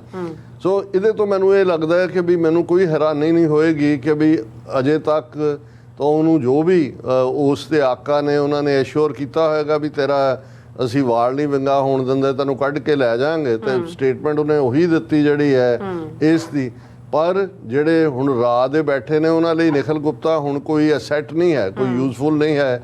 ਜਿਸ ਕੰਮ ਲਈ ਉਹਨੂੰ ਕੀਤਾ ਸੀ ਰਾਦਰ ਉਹ ਲਾਇਬਿਲਟੀ ਬਣ ਗਿਆ। ਤੇ ਜੇ ਆਲਰੇਡੀ ਉਹਦੇ ਮੂੰਹੋਂ ਇਹ ਦੂਜੇ ਦੀ ਕਿ ਅਨਸੇਫ ਤੇ ਮੈਨੂੰ ਕੁਝ ਵੀ ਵਾਪਰ ਸਕਦਾ, ਮੈਨੂੰ ਇੱਥੋਂ ਬਦਲੋ, ਮੈਨੂੰ ਕੋਈ ਹੈਰਾਨੀ ਨਹੀਂ ਹੋਏਗੀ ਕਿ ਈਵਨ ਅਮਰੀਕਾ ਦੀ ਜੇਲ੍ਹ 'ਚ ਵੀ ਕੱਲ੍ਹ ਨੂੰ ਉਹਦਾ ਨੁਕਸਾਨ ਕਰਕੇ ਜਿਹੜਾ ਇਹ ਇੰਡੀਅਨ ਏਜੰਸੀਆਂ ਵਾਲੇ ਜਿਹੜੇ ਨੇ ਉਹ ਬਿਲਕੁਲ ਹੱਥ ਝਾੜ ਲੈਣ। ਔਰ ਫਿਰ ਇੱਕ ਪਾਸਾ ਤਾਂ ਉਹ ਜਿਹੜਾ ਜਿਹਦੇ ਰਾਹੀਂ ਉਹਨਾਂ ਦੀ ਸੰਘੀ ਫੜੀ ਹੋਈ ਹੈ ਅਮਰੀਕਾ ਨੇ ਉਹ ਛੁੱਟ ਜਾਏ ਤੇ ਅਮਰੀਕਾ ਤੇ ਹੀ ਬਲੇਮ ਆਏ ਕਿ ਜੀ ਦੇਖੋ ਤੁਸੀਂ ਸਾਡਾ ਸਿਟੀਜ਼ਨ ਮਾਰਤਾ ਹੈ, ਸਾਡਾ ਬੰਦਾ ਮਾਰਤਾ ਹੈ। ਸੋ ਇਸ ਸਾਰੇ ਦੇ ਨਾਲ ਨਾਲ ਜਿਹੜਾ ਉਸ ਨੇ ਜਿਹੜਾ ਆਪਣੇ ਅਗੇਨ ਇਨੋਸੈਂਟ ਹੋਣ ਦਾ ਕਿ ਮੈਂ ਤਾਂ ਜਿਹੜਾ ਫਲਾਣਾ ਟ੍ਰੇਡ ਕਰਦਾ ਸੀ, ਢਿਮਕਾ ਟ੍ਰੇਡ ਕਰਦਾ ਸੀ ਔਰ ਮੈਂ ਤਾਂ ਮਿਲਦਾ ਰਿਹਾ, ਮੈਂ ਤਾਂ ਕਿਸੇ ਨੂੰ ਮੈਨੂੰ ਪਤਾ ਹੀ ਨਹੀਂ ਹੈ ਕੀ ਹੈ, ਇਹ ਤਾਂ ਮੈਨੂੰ ਫਸਾਇਆ ਗਿਆ ਜਾਣ ਕੇ। ਫਿਰ ਉਹਨੇ ਕਿਹਾ ਕਿ ਅਮਰੀਕਾ ਦੇ ਕੋਲ ਇੰਨੇ ਰਿਸੋਰਸ ਨੇ, ਇੰਨਾ ਸਾਰਾ ਕੁਝ ਹੈ, ਜਿਹਨੂੰ ਮਰਜ਼ੀ ਜੋ ਮਰਜ਼ੀ ਮਨਾ ਦੇਣ, ਜਿਹਦੇ ਮਰਜ਼ੀ ਉਹਦੇ ਖਾਤੇ 'ਚ ਪਾ ਦੇਣ। ਔਰ ਇਹ ਜਿਹੜੀ ਹੈ ਇਹ ਸਾਰੇ 'ਚੋਂ ਜਿਹੜਾ ਇਹ ਭਾਰਤ ਨੇ ਉਹਨੇ ਕਿਹਾ ਜੀ ਸਰਕਾਰ ਜਾਂ ਦੂਜਾ ਉਹਨੂੰ ਜਦੋਂ ਪੁੱਛਿਆ ਗਿਆ ਕਿ ਤੁਹਾਡੇ ਤੇ ਉੱਥੇ ਪਰਿਵਾਰ, ਉਹਨੇ ਕਿਹਾ ਜੀ 1 ਸਾਲ ਹੋ ਗਿਆ ਮੈਂ ਪਰਿਵਾਰ ਬੱਚੇ ਕਿਸੇ ਨੇ ਨਹੀਂ ਪੁੱਛਿਆ, ਸਿਰਫ ਫੈਲੋ ਇੰਡੀਅਨਸ ਨੇ ਜਿਹੜੇ ਮੇਰੇ ਲਈ ਪ੍ਰੇ ਕਰ ਰਹੇ ਨੇ, ਬਾਕੀਆਂ ਨੇ ਅਬੈਂਡਨ ਕਰ ਦਿੱਤਾ ਜਾਂ ਇਹ ਉਹ। ਸੋ ਇਸ ਸਾਰੇ ਨੂੰ ਅਸੀਂ ਇਹ ਸਮਝਦੇ ਹਾਂ ਕਿ ਵੀ ਇਹ ਇੱਕ ਕੈਲਕੂਲੇਟਡ ਮੂਵ ਹੈ, ਡੈਲੀਬਰੇਟਲੀ ਇਸ ਟਾਈਮਿੰਗ ਨੂੰ ਚੁਣਿਆ ਗਿਆ ਪ੍ਰੀ ਟ੍ਰਾਇਲ ਤੋਂ ਪਹਿਲਾਂ ਅਮਰੀਕਾ ਨੂੰ ਔਨ ਦਾ ਡਿਫੈਂਸਿਵ ਕਰਨ ਦੇ ਲਈ ਵੀ ਜੋ ਹੁੰਦਾ ਹੈ। ਹਾਲਾਂ ਸਾਡੇ ਮਿੱਤਰ ਇੱਕ ਸੈਕਰਾਮੈਂਟੋ ਕੈਲੀਫੋਰਨੀਆ ਤੋਂ ਉਹਨਾਂ ਦਾ ਖਿਆਲ ਸੀ ਕਿਉਂਕਿ ਮੈਂ ਇਵੇਂ ਸੋਚਦਾ ਸੀ ਕਿ ਵੀ ਪੋਸੀਬਲ ਹੈ ਕਿ ਇਹ ਹੁਣ ਪਲੀ ਬਾਰਗੇਨਿੰਗ ਨਹੀਂ ਕਰੇਗਾ। ਜੇ ਉਹਨੇ ਪਲੀ ਬਾਰਗੇਨਿੰਗ ਕਰਨੀ ਹੁੰਦੀ ਤੇ ਸਿੱਧੇ ਤੌਰ ਦੇ ਉੱਤੇ ਇਵੇਂ ਸਰਕਾਰ ਤੇ ਜਾਂ FBI ਜਾਂ ਦੂਜਿਆਂ ਤੇ ਚਾਰਜ ਨਾ ਲਾਉਂਦਾ। ਪਰ ਉਹਨਾਂ ਨਾਲ ਮੇਰੀ ਡਿਸਕਸ਼ਨ ਹੋ ਰਹੀ ਸੀ ਤੇ ਉਹ ਮੈਨੂੰ ਕਹਿਣ ਲੱਗੇ ਕਿ ਨਹੀਂ ਰਾਦਰ ਇਹ ਪਲੀ ਬਾਰਗੇਨ ਦੀ ਤਿਆਰੀ ਹੈ ਕਿ ਵੀ ਪਲੀ ਬਾਰਗੇਨ 'ਚ। ਔਰ ਜਿਵੇਂ ਇੱਕ ਹੋਰ ਸੱਜਣ ਜਿਹੜੇ ਵਕੀਲ ਨੇ ਉਹ ਵੀ ਕਹਿਣ ਲੱਗੇ ਕਿ ਵੀ ਅਜੇ ਕਈ ਰੰਗ ਆਣਗੇ ਕਈ ਜਾਣਗੇ ਕਿਉਂਕਿ ਅਲਟੀਮੇਟਲੀ ਜਿਹੜਾ ਜੇ ਟ੍ਰਾਇਲ ਦੇ ਵਿੱਚ ਜਾਂਦਾ ਹੈ ਔਰ ਇਸ ਦਾ ਬ੍ਰੇਕਡਾਊਨ ਹੁੰਦਾ ਹੈ ਤੇ ਉਹ ਜਿਹਨੂੰ ਕਹਿੰਦੇ ਨੇ ਕਿ ਵੀ ਟੂ ਸਪਿਲ ਦਾ ਬੀਨਸ ਕਿ ਵੀ ਉਹ ਅੰਦਰੋਂ ਉਗਲੇਗਾ ਸੱਚ ਨੂੰ, ਜਿਹਨੂੰ ਕਿ ਸ਼ਾਇਦ ਅਮਰੀਕਾ ਵਾਲੇ ਵੀ ਜੇ ਇੰਡੀਆ ਨੂੰ ਉਹ ਐਜ਼ ਏ ਐਸੈਟ ਸਮਝਦੇ ਨੇ ਚਾਈਨਾ ਨੂੰ ਕਾਊਂਟਰ ਕਰਨ ਲਈ ਤੇ ਉਹ ਵੀ ਨਹੀਂ ਚਾਹਣਗੇ ਕਿ ਟ੍ਰਾਇਲ 'ਚ ਜਾ ਕੇ ਫਿਰ ਉਹਨਾਂ ਨੂੰ ਆਉਣਾ ਪਏ ਕਿਉਂਕਿ ਅਜੇ ਤੱਕ ਤਾਂ ਕੋ ਕੰਸਪੀਰੇਟਰ 1 ਦੇ ਥੱਲੇ ਜਾਂ ਵਿਕਰਮ ਯਾਦਵ ਦਾ ਨਾਂ ਵਾਸ਼ਿੰਗਟਨ ਪੋਸਟ ਨੇ ਡ੍ਰੌਪ ਕੀਤਾ, ਇਹਨਾਂ ਦੇ ਇੰਡਾਈਟਮੈਂਟਸ ਤਾਂ ਨਹੀਂ ਹੈ, ਕਿਤੇ ਇੰਡੀਆ ਵੀ ਨਹੀਂ ਹੈ। ਜਿਵੇਂ ਕੈਨੇਡਾ ਦੇ ਵਿੱਚ ਤਾਂ ਸਿੱਧੇ ਤੌਰ ਤੇ ਉਹਨਾਂ ਨੇ ਇੰਡੀਆ ਦੇ ਰੋਗ ਐਲੀਮੈਂਟਸ ਦਾ ਜ਼ਿਕਰ ਕੀਤਾ। ਸੋ ਸ਼ਾਇਦ ਅਮਰੀਕਾ ਵੀ ਉਸ ਤੋਂ ਬਚਣਾ ਚਾਹੇ, ਉਹਨਾਂ ਦਾ ਕਹਿਣਾ ਸੀ। ਔਰ ਇੰਡੀਆ ਜਿਹੜਾ ਉਹ ਇਹ ਸਮਝਦਾ ਹੈ ਕਿ ਵੀ ਜੇ ਪਲੀ ਬਾਰਗੇਨ ਹੁੰਦੀ ਹੈ, ਵੈਸੇ ਵੀ ਜਿਹੜੇ 2 ਚਾਰਜ ਨੇ ਉਹਦੀ ਮੈਕਸਿਮਮ 20 ਸਾਲ ਸਜ਼ਾ ਬਣਦੀ ਹੈ, 10 ਉਹ ਕਨਕਰੈਂਟ ਵੀ ਰਨ ਕਰ ਸਕਦਾ ਹੈ। ਤੇ ਜੇ ਆਲਰੇਡੀ ਸਾਲ ਤਾਂ ਉਹਨੂੰ ਹੋ ਗਿਆ ਪ੍ਰਿਜ਼ਨ ਦੇ ਵਿੱਚ, ਉੱਥੋਂ ਚੈੱਕ ਰਿਪਬਲਿਕ ਤੋਂ ਲੈ ਕੇ ਹੁਣ ਤੱਕ ਜੇ 3-4 ਸਾਲ 'ਚ ਉਹਦੀ ਜਾਨ ਛੁੱਟ ਜਾਂਦੀ ਹੈ ਔਰ ਦੋਨੋਂ ਵਿਨ ਸਿਚੁਏਸ਼ਨ ਹੋਏਗੀ, ਉਹਨਾਂ ਦਾ ਇਵੇਂ ਖਿਆਲ ਹੈ। ਇਹ ਹੁਣ ਆਉਣ ਵਾਲਾ ਪੀਰੀਅਡ ਦੱਸੇਗਾ ਕਿ ਭਾਈ ਇਹ ਰਿਲੇਸ਼ਨਸ ਕਿੱਧਰ ਨੂੰ ਜਾਂਦੇ ਨੇ।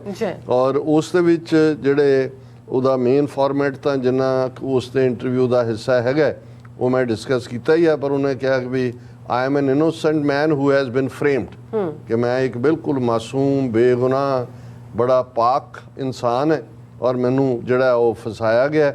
ਔਰ ਫਿਰ ਉਸਨੇ ਜਿਹੜਾ ਇਹ ਕਿਹਾ ਕਿ ਵੀ ਇਹ ਮੇਰੇ ਨਾਲ ਬਹੁਤ ਧੱਕਾ ਹੈ ਮੈਨੂੰ। ਜਿਵੇਂ ਉਸਨੇ ਜਿਹੜਾ ਜਦੋਂ ਉਹਨੂੰ ਸਵਾਲ ਪੁੱਛੇ ਗਏ ਤਾਂ ਉਹਨੇ ਇਹੀ ਕਿਹਾ ਕਿ ਜੀ ਇਹ ਖਾਲਿਸਤਾਨੀਆਂ ਨੂੰ ਖੁਸ਼ ਕਰਨ ਦੇ ਲਈ ਜਿਹੜਾ ਕਿਉਂਕਿ ਬੜੀ ਪਾਵਰਫੁਲ ਕਮੇਟੀ ਹੈ, Gupta's response brings out how an ordinary citizen has been abandoned. ਇਹ ਗਾਰਡੀਅਨ ਵਾਲਾ ਕਹਿ ਰਿਹਾ ਹੈ ਕਿ ਟੈਲੀਗ੍ਰਾਫ ਵਾਲਾ ਕਿ ਜੀ ਉਹਨੂੰ ਜਿਵੇਂ ਅਬੰਡਨ ਕਰ ਦਿੱਤਾ ਹੋਏ ਔਰ ਉਹਦੇ ਤੇ as he faces the entire might of US political and administrative dispensation ਕਿ ਉਹਦੇ ਤੇ ਸਮੁੱਚਾ ਐਡਮਿਨਿਸਟ੍ਰੇਟਿਵ ਔਰ ਦੂਜਾ ਢਾਂਚਾ ਉਹਦੇ ਉੱਤੇ ਉਹਦੇ ਪਿੱਛੇ ਗਿਆ। ਔਰ ਫਿਰ it is like harassing an innocent man to pander to the Khalistani community, ਕਿ ਖਾਲਿਸਤਾਨੀ ਕਮਿਊਨਿਟੀ ਨੂੰ ਖੁਸ਼ ਕਰਨ ਦੇ ਲਈ ਅਮਰੀਕਾ ਜਿਹੜਾ ਹੈ ਇੱਕ ਬੇਗੁਨਾਹ ਆਦਮੀ ਦੇ ਉੱਤੇ ਜਿਹੜਾ ਜ਼ਬਰ ਢਾ ਰਿਹਾ। ਔਰ ਇਸ ਦੇ ਜਿਹੜੇ ਸਵਾਲ ਨੇ 6-7 ਸਵਾਲ ਉਹਨੇ ਸੰਡੇ ਟੈਲੀਗ੍ਰਾਫ ਦੇ ਰਿਪੋਰਟਰਸ ਨੇ ਉਹਨੂੰ ਪੁੱਛੇ, ਔਰ ਉਹਨੇ ਪਹਿਲਾਂ ਉੱਥੋਂ ਹੀ ਸ਼ੁਰੂ ਕੀਤਾ ਕਿ ਵੀ ਤੂੰ ਜਿਹੜਾ ਅਮਰੀਕਾ ਦੇ ਵਿੱਚ ਹੁਣ ਮਹੀਨੇ ਤੋਂ ਜ਼ਿਆਦਾ ਤੈਨੂੰ ਹੋ ਗਿਆ, ਫੈਮਿਲੀ ਤੋਂ ਵੀ ਤੂੰ 1 ਸਾਲ ਤੋਂ ਜ਼ਿਆਦਾ ਦੂਰ ਹੈ, ਔਰ ਇਹ ਤੇਰੇ ਲਈ ਕਿੰਨਾ ਔਖਾ ਪੀਰੀਅਡ ਹੈ। ਔਰ ਉਹਦੇ 'ਚ ਉਹਨੇ ਕਿਹਾ ਜੀ ਬਹੁਤ ਔਖਾ ਹੈ, ਮੈਂ ਜਿਹੜਾ ਅਮਰੀਕਾ 'ਚ ਆ ਕੇ ਤਾਂ ਉੱਥੋਂ ਚੈੱਕ ਰਿਪਬਲਿਕ ਨਾਲੋਂ ਵੀ ਮੇਰੀ ਹਾਲਤ ਮਾੜੀ ਹੈ, ਇਹ ਜੇਲ੍ਹ ਜਿਹੜੀ ਹੈ ਇਹ ਜੇਲ੍ਹ ਨਹੀਂ ਹੈ, ਇਹ ਬੁੱਚੜਖਾਨਾ ਹੈ। ਔਰ ਹਰ ਇੱਕ ਨੂੰ ਪਤਾ ਹੈ ਕਿ ਵੀ ਮੈਂ ਜਿਹੜਾ ਪਹਿਲਾਂ ਵੀ ਮੇਰੇ ਤੇ ਬਹੁਤ ਟਾਰਚਰ ਹੋਇਆ ਪ੍ਰਾਗ ਦੇ ਵਿੱਚ, ਇੱਥੇ ਤਾਂ ਬਿਲਕੁਲ ਇਹ ਕੰਪਲੀਟ ਸਲਾਟਰ ਹਾਊਸ ਹੈ। ਇਹ MDC ਬਰੁਕਲਿਨ ਦੀ ਜੇਲ੍ਹ ਜਿਹੜੀ ਹੈ ਹਮੇਸ਼ਾ ਹੀ ਖਬਰਾਂ ਦੇ ਵਿੱਚ ਰਹਿੰਦੀ ਹੈ ਸੁਰੱਖਿਆ ਦੇ ਕਾਰਨਾਂ ਕਰਕੇ। ਔਰ ਅਜੇ ਪਿਛਲੇ ਹਫਤੇ ਜੀ ਕਿਸੇ ਨੂੰ ਸਟੈਬ ਕੀਤਾ ਗਿਆ, ਮੇਰੇ ਦੇ ਸਾਹਮਣੇ ਦਾ ਹੀ ਸੈੱਲ ਹੈ ਉਹਦੇ 'ਚ ਕਿਸੇ ਨੂੰ, ਔਰ ਪਿਛਲੇ 2 ਮਹੀਨਿਆਂ ਦੇ ਵਿੱਚ ਹੀ ਇਸ ਜੇਲ੍ਹ ਦੇ ਵਿੱਚ 4 ਮਰਡਰ ਹੋਏ ਨੇ ਤੇ 25 ਜਿਹੜੇ ਨੇ ਉਹ ਸਟੈਬਿੰਗਸ ਹੋਈਆਂ। ਔਰ ਇੱਥੇ ਰਹਿਣਾ ਬਹੁਤ ਔਖਾ ਹੈ। ਮੈਂ ਆਲਰੇਡੀ ਬੇਨਤੀ ਕੀਤੀ ਸੀ ਆਫੀਸ਼ੀਅਲਸ ਨੂੰ, ਜੱਜ ਨੂੰ ਕਿ ਮੈਨੂੰ ਇੱਥੋਂ ਕੱਢੋ, ਪਰ ਮੇਰੀ ਇਸ ਬੇਨਤੀ ਨੂੰ ਨਹੀਂ ਮੰਨਿਆ ਗਿਆ। ਮੇਰੇ ਉੱਤੇ ਵੀ ਕੁਝ ਦਿਨ ਪਹਿਲਾਂ ਹਮਲਾ ਹੋਇਆ, ਮੈਂ ਬਹੁਤ ਜਿਹੜੀਆਂ ਨੇ ਰਿਕੁਐਸਟ ਕੀਤੀਆਂ ਨੇ ਪਰ ਉਹਦਾ ਕੋਈ ਅਸਰ ਨਹੀਂ ਹੈ। ਔਰ ਇਹ ਜਿਹੜਾ ਇਹ ਸਾਰੇ ਦੇ ਉੱਤੇ ਸਾਡੀਆਂ ਜਿਹੜੀ ਪਰਿਵਾਰ ਦੀਆਂ ਸਾਰੀਆਂ ਸੇਵਿੰਗਸ ਸੀ ਉਹ ਲੀਗਲ ਫੀਸ ਦੇ ਉੱਤੇ ਖਰਚਾ ਹੋ ਗਈਆਂ ਚੈੱਕ ਰਿਪਬਲਿਕ ਦੇ ਵਿੱਚ। ਔਰ ਇਹ ਜਿਹੜਾ ਅਜੇ ਤੱਕ ਮੈਨੂੰ ਕੋਈ ਇਹਨਾਂ ਦੇ ਜੇਲ੍ਹ ਅਧਿਕਾਰੀਆਂ ਵੱਲੋਂ ਜਾਂ ਦੂਜਾ ਇੱਥੋਂ ਬਦਲਿਆ ਨਹੀਂ ਗਿਆ। ਔਰ ਇਸ ਵੇਲੇ ਮੇਰੇ ਨਾਲ ਹੋਰ ਕੋਈ ਨਹੀਂ ਖੜਾ। I only have the prayers of my fellow Indians, otherwise I have no other support. ਮੇਰੀ ਕੋਈ ਹੋਰ ਹਮਾਇਤ ਨਹੀਂ ਹੈ। ਮੇਰੇ ਲਈ ਭਾਰਤੀ ਜਿਹੜੇ ਨੇ ਸਾਰੇ ਉਹ ਬੜੇ ਦੁਆ ਗੋ ਨੇ, ਪ੍ਰਾਰਥਨਾ ਕਰ ਰਹੇ ਨੇ, ਮੰਦਰਾਂ 'ਚ ਟੱਲੀਆਂ ਖੜਕਾ ਰਹੇ ਨੇ, ਦੀਵੇ ਜਗਾ ਰਹੇ ਨੇ, ਉਹ ਆਰਤੀਆਂ ਕਰ ਰਹੇ ਨੇ ਕਿ ਨਿਖਿਲ ਗੁਪਤਾ ਜਿਹੜਾ ਉਹ ਬਿਲਕੁਲ ਠੀਕ ਠਾਕ ਵਾਪਸ ਆਏ। ਇਹ ਵੈਸੇ ਮੈਂ ਐਡ ਕੀਤਾ, ਇਹਨਾਂ ਨੇ ਕਿਹਾ ਉਪਵਾਸ ਵੀ ਰੱਖਿਆ ਜੀ। ਸੋ ਫਿਰ ਉਹਨੂੰ ਸਵਾਲ ਪੁੱਛਿਆ ਜਾਂਦਾ ਹੈ ਕਿ ਬਈ ਤੁਹਾਡੇ ਬਾਰੇ ਜਿਹੜਾ US ਦੀ ਜਿਹੜੀ ਇੰਡਾਈਟਮੈਂਟ ਹੈ ਇਸ ਤੋਂ ਬਿਨਾਂ ਹੋਰ ਕੁਝ ਬਹੁਤਾ ਨਹੀਂ ਪਤਾ, ਔਰ ਹੂ ਇਜ਼ ਨਿਖਿਲ ਗੁਪਤਾ ਕੀ ਹੈ। ਔਰ ਉਹਦੇ 'ਚ ਕਹਿ ਰਿਹਾ ਕਿ ਮੈਂ ਹਮੇਸ਼ਾ ਹੀ ਇੱਕ ਵਪਾਰੀ ਰਿਹਾ, ਮੈਂ ਜਿਹੜਾ ਬਹੁਤ ਸਾਰੀਆਂ ਸਮਾਲ ਬਿਜ਼ਨੈਸਿਸ ਕੀਤੀਆਂ ਨੇ, ਮੈਂ mining fields, silica sand, non ferrous metal import, brass handicraft, marble export, ਮੈਂ ਕਦੇ ਵੀ ਕਿਸੇ ਕੋਈ ਗੈਰ ਕਾਨੂੰਨੀ ਐਕਟੀਵਿਟੀ 'ਚ ਨਹੀਂ ਰਿਹਾ। ਮੈਂ ਤਾਂ ਆਪਣੀਆਂ ਇਨਕਮ ਟੈਕਸ ਦੀਆਂ ਮੇਰੀਆਂ ਰਿਟਰਨਸ ਦੇਖ ਲਓ, ਪੁਲਿਸ ਕਲੀਅਰੈਂਸ ਸਰਟੀਫਿਕੇਟ ਹੈ ਮੇਰੇ ਕੋਲ। ਇਹ ਹਿੰਦੁਸਤਾਨੀ ਮੈਂਟੈਲਿਟੀ ਪੁਲਿਸ ਉਹੀ ਤੇਰੇ ਜਿਨ੍ਹਾਂ ਦਾ ਤੂੰ ਡਰਟੀ ਕੰਟਰੈਕਟਰ ਹੈ ਉਹਨਾਂ ਦੀ ਡਾਕੂਮੈਂਟੇਸ਼ਨ ਨੂੰ ਤੂੰ ਪੇਸ਼ ਕਰ ਰਿਹਾ। ਔਰ ਇਹ ਉਹਨੇ ਕਿਹਾ ਜੀ which has been issued and verified by government of India, ਉਹਦੇ 'ਤੇ ਮੋਹਰ ਲਾਈ ਹੋਈ ਆ ਗਵਰਨਮੈਂਟ ਆਫ ਇੰਡੀਆ ਨੇ ਕਿ ਮੈਂ ਬਹੁਤ ਕਲੀਨ ਹੈ ਔਰ ਇਹ ਸਾਰਾ ਸਬੂਤ ਹੈ ਕਿ ਮੈਂ ਬਿਲਕੁਲ ਬੇਗੁਨਾਹ ਹੈ। ਫਿਰ ਉਹਨੂੰ ਜਦੋਂ ਪੁੱਛਿਆ ਗਿਆ ਕਿ ਵੀ ਤੂੰ ਨਾਟ ਗਿਲਟੀ ਪਲੀਡ ਕੀਤਾ ਇਸ ਹਾਈ ਪ੍ਰੋਫਾਈਲ ਕੇਸ ਦੇ ਵਿੱਚ, ਔਰ ਫਿਰ ਤੈਨੂੰ ਕੀ ਲੱਗਦਾ ਵੀ ਤੈਨੂੰ ਤੇਰੀ ਗਲਤ ਸ਼ਨਾਖਤ ਹੋਈ ਹੈ, ਤੈਨੂੰ ਗਲਤ ਸ਼ਨਾਖਤ ਨਾਲ ਫੜਿਆ ਗਿਆ ਬੰਦਾ ਕੋਈ ਨਿਖਿਲ ਗੁਪਤਾ ਹੋਰ ਹੈ, ਤੂੰ ਕੋਈ ਹੋਰ ਹੈ। ਉਹ ਕਹਿੰਦਾ ਜੀ ਨਹੀਂ ਮੈਂ ਉਹ ਬੰਦਾ ਨਹੀਂ ਹੈਗਾ, ਇਹ ਮੇਰੇ ਖਿਲਾਫ ਕੋਈ ਕੇਸ ਨਹੀਂ ਹੈ, ਉਹ ਜਿੰਨਾ ਜੋ ਇਹਨਾਂ ਨੇ ਬਣਾਏ ਨੇ ਸਭ ਫੈਬਰੀਕੇਟਡ ਨੇ, ਝੂਠੇ ਨੇ, ਜਾਲੀ ਨੇ, ਪੋਲੀਟੀਕਲੀ ਮੋਟੀਵੇਟਡ ਨੇ, ਇਹਦੇ ਪਿੱਛੇ ਸਿਆਸੀ ਕਾਰਨ ਹੈ ਔਰ ਇਹ ਸਿਰਫ ਭਾਰਤ ਦੇ ਵਿੱਚ ਚੋਣਾਂ ਨੂੰ ਪ੍ਰਭਾਵਿਤ ਕਰ। ਜਦੋਂ ਮੈਂ ਇਹ ਦੇਖਿਆ ਮੈਂ ਕਿਹਾ ਵੀ ਇਹ ਇੰਡੀਅਨ ਐਮਬੈਸੀ ਦੀ ਜਿਹੜੀ ਹੈ ਇਹਦੇ ਤੇ ਮੋਹਰ ਛਾਪ ਹੈ। ਪਹਿਲਾਂ ਤਾਂ ਸਮਝ ਆ ਸਕਦਾ ਮੈਨੂੰ ਅਬੈਂਡਨ ਕਰਤਾ ਮੈਂ ਇਹ ਹੈ। ਉਹ ਕਹਿੰਦਾ ਜੀ ਇਹ ਤਾਂ ਚੋਣਾਂ ਨੂੰ ਪ੍ਰਭਾਵਿਤ ਕਰਨ ਲਈ, ਕਿਉਂਕਿ ਇਹ ਚਾਰਜ ਆਲਰੇਡੀ ਇੰਡੀਆ ਦੇ ਫੋਰਨ ਮਿਨਿਸਟਰ ਨੇ ਵੀ ਲਾਇਆ ਔਰ ਉਹਨਾਂ ਦੇ ਮੀਡੀਆ ਦੇ ਵੀ ਜਿਹੜੇ ਬੈਠੇ ਹੋਏ ਉਹਨਾਂ ਦੇ ਮੋਦੀ ਭਗਤ ਨੇ ਉਹਨਾਂ ਨੇ ਵੀ ਇਸ ਲਾਈਨ ਨੂੰ ਲਿਆ ਸੀ। ਉਹਨੇ ਕਿਹਾ ਜੀ ਇਹ ਸਿਰਫ it was only meant to affect the elections in India, ਔਰ ਅਮਰੀਕਾ ਨੇ ਇੱਕ ਖਾਸ ਕਮਿਊਨਿਟੀ ਨੂੰ ਟਾਰਗੇਟ ਕੀਤਾ ਹੈ, ਵੰਡੋ ਤੇ ਰਾਜ ਕਰੋ ਦੀ ਵਿਉਂਤਬੰਦੀ ਜਾਂ ਨੀਤੀ ਉਹ ਕਰ ਰਹੇ ਨੇ, ਉਹ ਭਾਰਤ ਦੀ ਇਸ ਸਿਚੁਏਸ਼ਨ ਨੂੰ ਐਕਸਪਲੋਇਟ ਕਰ ਰਹੇ ਨੇ। ਔਰ ਅਮਰੀਕਾ 'ਚ ਵੀ ਇਸ ਨੂੰ ਕਿਉਂਕਿ because the Sikh community is quite large and influential here as well, ਕਿ ਵੀ ਜੀ ਇੱਥੇ ਸਿੱਖ ਕਮਿਊਨਿਟੀ ਬਹੁਤ ਤਾਕਤਵਰ ਤੇ ਬਹੁਤ ਫਲਾਣਾ ਹੈ। ਹੁਣ ਇਹਨਾਂ 'ਚੋਂ ਤੁਸੀਂ ਇਹਨਾਂ ਦੀ ਸਟ੍ਰੈਟਜੀ ਦਾ ਅੰਦਾਜ਼ਾ ਲਾ ਸਕਦੇ ਹੋ। ਫਿਰ ਉਹਨੇ ਕਿਹਾ ਕਿ ਬਈ ਮੈਂ ਉਹ ਬੰਦਾ ਨਹੀਂ ਹਾਂ ਜਿਸ ਦੇ ਉੱਤੇ ਉਹਨਾਂ ਨੇ ਚਾਰਜ ਲਾਏ ਨੇ, ਮੈਂ ਤਾਂ ਕਦੇ ਉਹ ਮੈਨੂੰ ਡਰੱਗ ਟ੍ਰੈਫਿਕਰ ਕਹਿੰਦੇ ਨੇ, ਕਦੇ ਫਾਇਰ ਆਰਮ ਡੀਲਰ ਕਹਿੰਦੇ ਨੇ, ਫਿਰ ਉਹਨਾਂ ਨੇ ਮੈਨੂੰ ਮਰਡਰ ਫਾਰ ਹਾਇਰ ਜਿਹੜਾ ਉਹ ਕਤਲ ਦਾ ਪਹਾੜੇ ਦਾ ਕਾਤਲ ਬਣਾ ਦਿੱਤਾ, ਫਿਰ ਉਹਨਾਂ ਨੇ ਆਪਣੀ ਕਹਾਣੀ ਬਦਲ ਲਈ, ਹੁਣ ਚੌਥੀ ਵਾਰੀ ਬਦਲੀ ਹੈ। ਇਹ ਸਭ ਸ਼ਰਾਰਤ ਹੈ ਉਹਨਾਂ ਦੇ ਜਿਹੜੇ ਦੋਸ਼ ਨੇ ਉਹਨਾਂ ਦਾ ਕੋਈ ਆਧਾਰ ਨਹੀਂ ਹੈ। ਉਹ ਗੰਦੀ ਖੇਡ ਖੇਡ ਰਹੇ ਨੇ, ਹਰ ਇੱਕ ਨੂੰ ਪ੍ਰਭਾਵਿਤ ਕਰ ਰਹੇ ਨੇ, ਲੋਕਾਂ ਨੂੰ ਖਰੀਦ ਰਹੇ ਨੇ ਪੈਸੇ ਔਰ ਤਾਕਤ ਦੇ ਨਾਲ। ਔਰ ਇਹ ਜਿਹੜੇ ਨੇ ਇਸ ਲਈ ਜਿਹੜੇ ਨੇ ਅਲਟੀਮੇਟਲੀ ਲੋਕ ਉਹੀ ਕਹਿਣਗੇ ਜੋ ਇਹ ਹੋਣਾ ਚਾਹੁੰਦੇ ਨੇ। ਫਿਰ ਉਹਨੂੰ ਸਵਾਲ ਪੁੱਛਿਆ ਜਾਂਦਾ ਹੈ ਕਿ ਵੀ ਕੀ ਤੂੰ ਕਦੇ have you met any Indian central government official involved in security or intelligence during your time in India, as the FBI and Department of Justice has alleged? ਕਿ ਤੂੰ ਕਿਸੇ ਭਾਰਤ ਦੇ ਜਿਹੜੇ ਨੇ ਇੰਟੈਲੀਜੈਂਸ ਦੂਜਿਆਂ ਨਾਲ ਸੰਬੰਧਿਤ, ਸੁਰੱਖਿਆ ਨਾਲ ਸੰਬੰਧਿਤ ਵੀ ਕਿਸੇ ਨੂੰ ਮਿਲਿਆ? ਕਹਿੰਦਾ ਮੈਂ ਰੋਜ਼ਾਨਾ 100 ਤੋਂ ਜ਼ਿਆਦਾ ਲੋਕਾਂ ਨੂੰ ਮਿਲਦਾ ਸੀ, ਮੇਰੀ ਬਿਜ਼ਨਸ ਹੈ ਔਰ ਮੇਰਾ ਆਪਣਾ ਵਪਾਰ ਹੈ, ਮੈਂ ਉਹਨਾਂ ਦੇ ਨਾਲ ਜਾਂਦਾ ਹਾਂ, ਇੰਟਰੈਕਟ ਕਰਦਾ। ਜੇ ਉਹਨਾਂ ਚੋਂ ਕੋਈ ਏਜੰਸੀਆਂ ਦਾ ਬੰਦਾ ਹੋਏ ਤਾਂ ਮੈਂ ਕੀ ਕਰ ਸਕਦਾ? ਔਰ ਜੇ ਉਹ ਬਾਅਦ ਚ ਅੰਡਰ ਕਵਰ ਏਜੰਟ ਜਾਂ ਗਵਰਨਮੈਂਟ EMPLOYE, ਹਾਊ ਵੁੱਡ ਆਈ ਨੋ, ਮੈਨੂੰ ਕਿਵੇਂ ਪਤਾ ਲੱਗੇ? ਮੈਂ ਕਿਸੇ ਤਰ੍ਹਾਂ ਨਾਲ ਵੀ ਨਹੀਂ ਮਿਲਿਆ। ਔਰ ਇਹ ਜਿਹੜਾ CC1 ਕੋ ਕੰਸਪੀਰੇਟਰ ਕਿਹਾ ਗਿਆ, I do not no anybody, ਮੈਂ ਕਿਸੇ ਨੂੰ ਨਹੀਂ ਜਾਣਦਾ ਜਿਹਨੂੰ CC1 ਕਿਹਾ ਗਿਆ। ਔਰ ਇਹ ਸਾਰਾ ਕੁਝ ਵਾਪਰਨ ਤੋਂ ਪਹਿਲਾਂ I was discussing with some friends about forming a group and entering the real estate sector. ਮੈਂ ਤਾਂ ਰੀਅਲ ਸਟੇਟ ਦਾ ਵਪਾਰ ਕਰਨਾ ਚਾਹੁੰਦਾ ਸੀ ਔਰ ਉਸ ਸੈਕਟਰ ਜਾਣਾ ਚਾਹੁੰਦਾ ਸੀ। ਮੈਨੂੰ ਕੁਝ ਨਵੇਂ ਲੋਕਾਂ ਨਾਲ ਮੇਰੇ ਦੋਸਤਾਂ ਨੇ ਇੰਟਰੋਡਿਊਸ ਕੀਤਾ। ਦਸ ਆਈ ਮੈਟ ਮੈਨੀ new people in connection with my, ਮੈਂ ਨਵੇਂ, ਇਹ ਮਤਲਬ ਆਲਰੇਡੀ ਜਿਹੜਾ ਕੋਰਟ ਦੇ ਵਿੱਚ ਡਿਫੈਂਸ ਦਿੱਤਾ ਜਾਣਾ, ਜਿਹੜੀ ਕਹਾਣੀ ਉਹਨੂੰ ਬਣਾ ਕੇ ਉਹਦੇ ਆਕਾਵਾਂ ਨੇ ਦਿੱਤੀ ਹੈ, ਉਸ ਦਾ ਉਹਨੇ ਥੋੜਾ ਜਿਹਾ ਹਿੰਟ ਆਊਟ ਕਰ ਦਿੱਤਾ ਹੈ ਕਿ ਉਹਨੇ ਟੋਟਲ ਡਿਨਾਇਲ 'ਚ ਜਾਣਾ ਹੈ ਕਿ ਮੈਂ ਤਾਂ ਜਾਣਦਾ ਹੀ ਨਹੀਂ, ਮੈਂ ਤਾਂ ਮਿਲਿਆ ਹੀ ਨਹੀਂ, ਮੈਂ ਤਾਂ ਰੀਅਲ ਐਸਟੇਟ ਤੇ ਦੂਜੇ ਉਹਦੇ ਕੰਸਰ 'ਚ ਮਿਲਿਆ। ਫਿਰ ਉਹਨੂੰ ਸਵਾਲ ਪੁੱਛਿਆ ਗਿਆ ਸੰਡੇ ਟੈਲੀਗ੍ਰਾਫ ਵੱਲੋਂ, ਤੇਰੇ ਖਿਲਾਫ ਕੋਈ ਭਾਰਤ ਦੇ ਵਿੱਚ ਕ੍ਰਿਮੀਨਲ ਕੇਸ ਫਾਈਲ ਹੋਏ? ਜਿਵੇਂ ਉਹਨਾਂ ਨੇ, ਉਹ ਕਹਿੰਦਾ ਜੀ ਨੋ, ਕਿਸੇ ਵੀ ਭਾਰਤ ਦੇ ਹਿੱਸੇ 'ਚ ਨਹੀਂ ਹੈ ਔਰ ਮੇਰੇ ਖਿਲਾਫ ਕੋਈ ਸਿਵਲ ਜਾਂ ਕ੍ਰਿਮੀਨਲ ਕੇਸ ਨਹੀਂ ਹੈ। ਮੈਂ ਤਾਂ ਇੱਕ honest tax paying normal citizen ਹੈ ਤੁਹਾਡੇ ਵਾਂਗ, ਤੇ ਜਿਵੇਂ ਇਸ ਇੰਟਰਵਿਊ ਨੂੰ ਪੜ੍ਹਨ ਵਾਲੇ ਜਿਹੜੇ ਹੋਣਗੇ ਉਹਨਾਂ ਵਾਂਗ ਮੈਂ ਤਾਂ ਬਿਲਕੁਲ ਜਿਹੜਾ ਉਹ ਇਮਾਨਦਾਰ ਇੱਕ ਟੈਕਸ ਪੇਅਰ ਹੈ। ਫਿਰ ਉਹਨੂੰ ਪੁੱਛਿਆ ਗਿਆ ਕਿ ਵੀ ਤੈਨੂੰ ਕਿਵੇਂ ਜਿਹੜੇ ਅਮਰੀਕਾ ਦੇ ਵਿੱਚ ਕਿਵੇਂ ਟਰੀਟ ਕੀਤਾ ਅਫੀਸ਼ੀਅਲਸ ਨੇ, ਤੈਨੂੰ ਜਿਹੜਾ ਇੱਕ ਐਸੀ ਪ੍ਰਿਜ਼ਨ 'ਚ ਰੱਖਿਆ ਗਿਆ ਜਿਹੜੀ ਅਦਾਲਤ ਦੇ ਕਹਿਣ ਮੁਤਾਬਕ ਵੀ ਬੜੀ ਸੁਰੱਖਿਅਤ ਨਹੀਂ ਹੈ। ਉਹਨਾਂ ਨੇ ਕਿਹਾ, ਉਹਦਾ ਜਵਾਬ ਦਿੰਦਾ ਹੈ, ਤੇ the treatment from the officials is such that they expect me to agree with whatever they say. ਇਹ ਹੈ ਕਿ ਜੀ ਮੇਰੇ ਤੇ ਬਹੁਤ ਦਬਾਅ ਬਣਾਇਆ ਜਾ ਰਿਹਾ ਕਿ ਮੈਂ ਮੰਨ ਜਾ ਜੋ ਕਹਿ ਰਹੇ ਨੇ। ਔਰ ਫਿਰ ਉਹ ਕਹਿੰਦਾ ਕਿ they have 100 ways to make animal, ਕਿ ਉਹਨਾਂ ਦੇ ਕੋਲ 100 ਤਰੀਕੇ ਹੁੰਦੇ ਨੇ। ਇਹ 100 ਨਹੀਂ ਹੈਗੇ, ਇਹਨਾਂ ਕੋਲ ਇੱਕੋ ਹੀ ਤਰੀਕਾ ਹੈ। 100 ਤਰੀਕੇ ਤਾਂ ਜੋ ਉੱਥੇ ਤੁਸੀਂ ਕਰਦੇ ਹੋ, ਤੁਹਾਡੀ ਪੁਲਿਸ ਉੱਥੇ ਕਰਦੀ ਹੈ, ਉਹ ਤੂੰ ਹੁਣ ਤੱਕ ਸਭ ਕੁਝ ਉਗਲਿਆ ਹੁੰਦਾ। ਲੇਕਿਨ ਹਾਲਾਂ ਅਸੀਂ ਉਹਨਾਂ ਤਰੀਕਿਆਂ ਨੂੰ ਕੋਈ ਜਸਟੀਫਾਈ ਨਹੀਂ ਕਰਦੇ। ਪਰ ਮੈਂ ਹੁਣ ਅਮਰੀਕਨ ਸਿਸਟਮ 'ਚ ਆ ਕੇ ਜਿਹੜਾ ਬੰਦਾ ਇਹਨੂੰ ਸਲਾਟਰ ਹਾਊਸ ਕਹਿ ਰਿਹਾ, ਇਹਨਾਂ ਨੂੰ ਆਪਣਾ ਭੁੱਲ ਗਿਆ ਕਿ ਭਾਈ ਉੱਥੇ ਕੀ ਕਰਦੇ ਨੇ। ਉਹਨੇ ਕਿਹਾ ਜੀ ਇਹ ਕਿਸੇ ਨੂੰ ਵੀ ਮਨਾ ਸਕਦੇ ਨੇ, they have 100 ways to make anyone comply through force, intimidation and dirty tactics.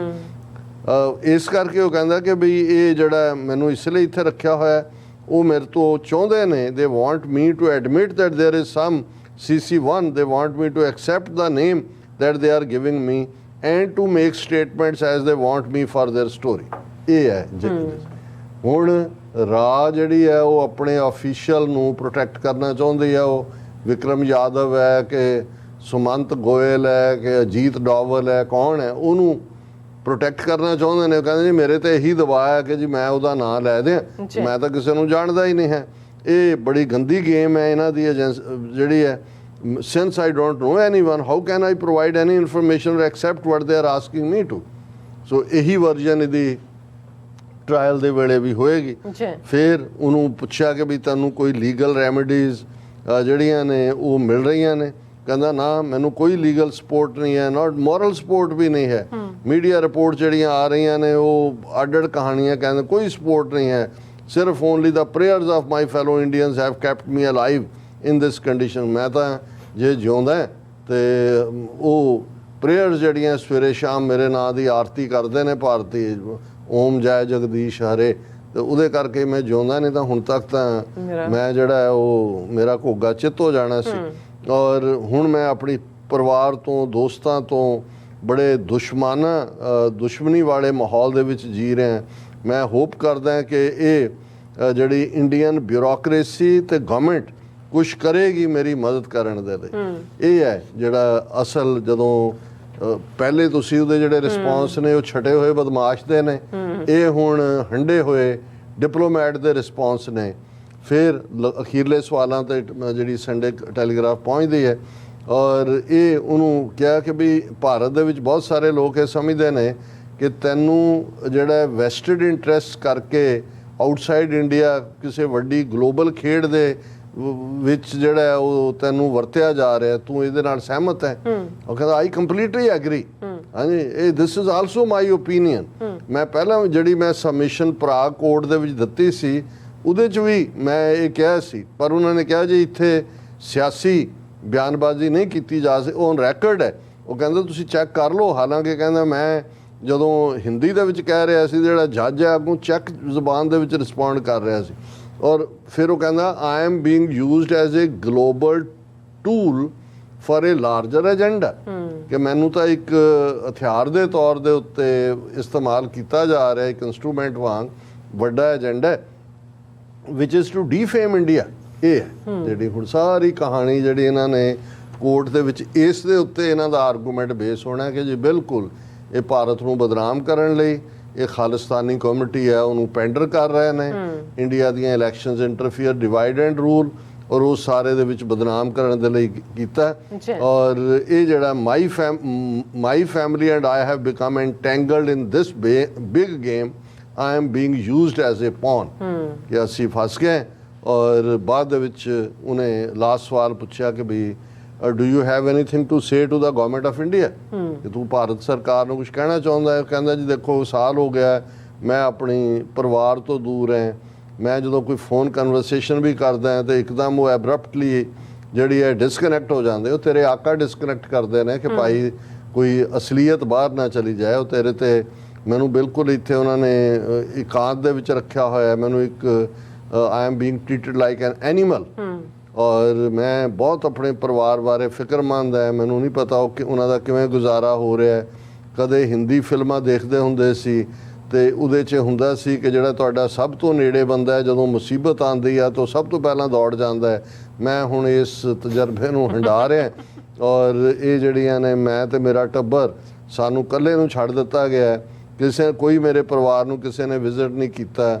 ਔਰ ਮੇਰੀ ਨਾ ਹੀ ਜਿਹੜੀ ਹੈ ਔਰ responded to the multiple letters and emails that have been sent by my mother and children, ਜਿਹੜੀਆਂ ਉਹਦਾ ਵੀ ਕੋਈ ਜਵਾਬ ਨਹੀਂ ਦਿੱਤਾ, ਮੈਨੂੰ ਕੋਈ ਹਮਾਇਤ ਨਹੀਂ ਮਿਲੀ। ਅਸੀਂ ਬਿਲਕੁਲ ਹਨੇਰੇ 'ਚ ਹੈ, ਇਹ ਇੱਕ ਸਿਆਸੀ ਇਸ਼ੂ ਹੈ ਔਰ ਮੈਂ ਇਸ ਬਾਰੇ ਹੋਰ ਕੁਝ ਨਹੀਂ ਕਹਿਣਾ ਚਾਹੁੰਦਾ। ਔਰ ਮੈਂ ਔਰ ਮੇਰਾ ਪਰਿਵਾਰ ਅਸੀਂ ਐਕਸਪੈਕਟ ਕਰਦੇ ਹਾਂ ਕਿ ਗਵਰਨਮੈਂਟ ਆਫ ਇੰਡੀਆ ਸਾਡੀ ਮਦਦ ਕਰੇ, ਕਿਉਂਕਿ because I am an innocent man who has been wrongly framed, ਕਿ ਮੈਂ ਇੱਕ ਬੇਗੁਨਾਹ ਆਦਮੀ ਹਾਂ ਔਰ ਮੈਨੂੰ ਝੂਠਾ ਫਸਾਇਆ ਗਿਆ।